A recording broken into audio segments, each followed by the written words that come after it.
Penyebab kecelakaan Tol Kayu Agung Palembang yang tewaskan mahasiswi terkuak hindari jalan berlubang. Polisi merampungkan olah TKP kecelakaan tunggal di Jalan Tol Kayu Agung Palembang wilayah Pemulutan, Ogan Ilir pada Jumat 7 Januari 2022 petang.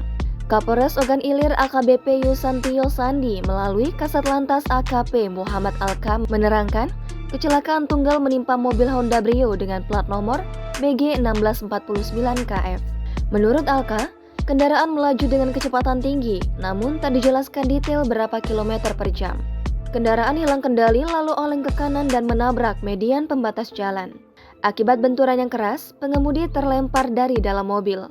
Berdasarkan video yang menyebar, tubuh Feby terkapar di jalan dengan posisi tertelungkup. Sementara kendaraan miliknya rusak berat di bagian depan. Menurut Alka, korban menghembuskan nafas terakhir saat dalam perjalanan menuju rumah sakit. Dikatakannya tak ada penumpang lain selain korban di dalam mobil, dia berkendara seorang diri.